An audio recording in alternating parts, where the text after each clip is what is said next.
So remember that the two main obstacles to disclosure have been the government and the media, right? Well, we are the government, and with the ballot initiative we can pass a law ourselves that basically requires that within the city government of Denver, at least, there will be a board, a commission created, one of 90 other boards and commissions in Denver, and it will have the responsibility of sharing this information, and it will do it through the Denver government website. That's part of the requirement. So a law can be passed by the people for the benefit of the people in a way that totally circumvents ex-presidents and Congress and anybody in the White House. Because think about it, in the whole history of our country, can you name even one elected public servant who, during their term of office, publicly advocated for the disclosure of this information? Congressman Schiff was primarily focused on Roswell, but as far as across-the-board release of all this information, can you think of even one? Anybody? It's not a rhetorical question. Possibly Kennedy. Was there one? Maybe Kennedy. No, Kennedy? I don't know of even Kennedy doing it. Gerald Ford. Gerald Ford did? While he was in office? Yeah. All right then. Well, there you have it. So one person. But overall, it's pretty much been a dead end. But there gets to be a point where it's like leaning or pounding on the door of our public servants is really very much like just pounding on the servants' entrance of our own house and begging them to throw us something that we can use. And once in a while, a comment gets made. It seems like, maybe they'll disclose, and I don't know. And we think, oh yeah, this is great. It's going to happen. We're almost there. They're ready to do it. And they don't. It's just political. They'll always look after themselves. They hate ridicule. It's the kiss of death to even talk about this topic. So the fact that, former President Clinton could say what he did and dismiss the whole thing just shows you that, there's really not much chance of making a lot of progress there until the real power of government in this country does it first. And that real power is us. James Madison talked about this. He said, the people are the only legitimate fountain of power. The people are the only legitimate fountain of power. And then he went on to say it's from them that all the other powers of government are derived. And that's true, and I think that's been the missing element in this whole thing, is that despite all the tremendous amount of information that's available and this wonderful presentations from Paola, Alejandro, all these people who've written books, done documentaries, it's never really engaged that highest power in a very direct way. It's just always been, for the purpose of trying to get the media and the government to get on board, to take care of this, to share what's known with the general public.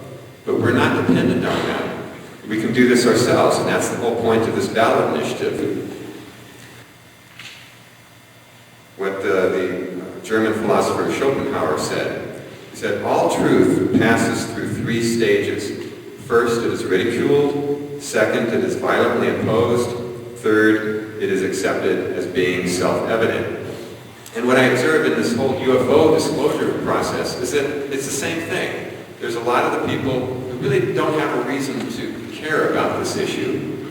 There's the other end, it's exopolitics area, where, yeah, we just accept it as obvious that we're not alone in the universe. We want to get on with contact and interacting with these extraterrestrial intelligences and protect ourselves, but also have a mutually beneficial relationship. And then there's the middle group that seems to always be attacking anything that hints at the possibility that UFOs are from an extraterrestrial origin, or that there is life outside of Earth spread around the universe. That middle section is especially where I see MUFON being extremely important, because their adherence to collecting data in a very objective, scientific way, it sort of builds a wall of defense against people who would just, try to destroy this entire movement towards disclosure.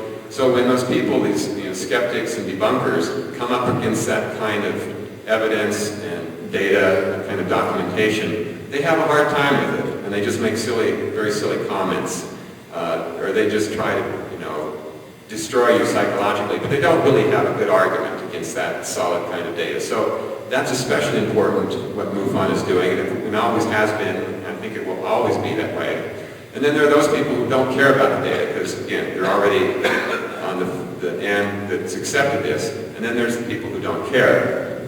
Well, the other insight I've observed is that a ballot initiative gives the people a reason to pay attention and a reason to care about the issue. It's like a ballot initiative creates a situation that's very much like a courtroom, where the voters act as the jury. They listen to the arguments for and against, and then they make their decision. Now, if you've ever gotten notice for jury duty, it's kind of a nuisance, I mean, you may, in your conscience, think, okay, I know I need to do this, it's important, I feel honored to do this, but it just, kind of can wreck your week, or longer. But yet, when you're sitting there, you know that these people can be very discerning, very intelligent, very observant, and they take it extremely seriously. Let me share some of the things that happen in real-life situations when a ballot initiative is actually on the ballot. All the publicity that's happened up to this point has been just the tip of the iceberg. Normally it doesn't come until the signatures are turned in. And that could happen starting within 90 days, and I'll get to that in a minute. Here are some of the things that will happen. By the way, this is the question that the people will be asked when it's on the ballot. Shall the voters for the city and county of Denver adopt an initiated ordinance to require the creation of an Extraterrestrial Affairs Commission to help ensure the health, safety, and cultural awareness of Denver residents and visitors in relation to potential encounters or interactions with extraterrestrial intelligent beings or their vehicles, and fund such commission from grants, gifts, and donations? Yes, no. Now, when that question is put to the public, to the voters, signatures are turned in, it's going to be on the ballot, a few things happen. First of all, people pay attention. Neighborhood groups will invite speakers to present both sides of the arguments, all right? School classrooms, and I would say this is probably the most important of all. School classrooms will adopt this topic, this ballot initiative, and hold a mock election. Now, if any teacher were to go into a classroom anywhere in the United States and say, okay, class, boys and girls, today we're going to talk about UFOs and people from other planets, okay? So open your textbooks and we'll start. No, they won't do that. But by having this issue on the ballot, it's no longer about issue. It's no longer about UFOs. It's about a political campaign. It's about an issue campaign. And all of that means to the community if it passes or if it doesn't. So it legitimizes the discussion of this topic in schools at every level: college, high school, middle school, even elementary school. And the thing is, who is it that's sitting in those classrooms? It's the generation that will probably be engaged in the diplomatic relations with other civilizations. That is, I believe, is probably, getting choked up just thinking about it, probably the most important reason for doing this. To engage the youth, these brilliant, innocent youth who have not been destroyed by decades of, negative arguments from politicians who don't even have the courage to talk about this. And I think we're going to see some really, really very special reports coming out of these things. They'll take the subject, they'll divide up, they'll argue for and against it. But the thing is, they'll go deeply into the issue. And then they'll make their decision. And probably it's going to pass in a lot of classrooms. But the thing is, they're going to become very expert in this. And they're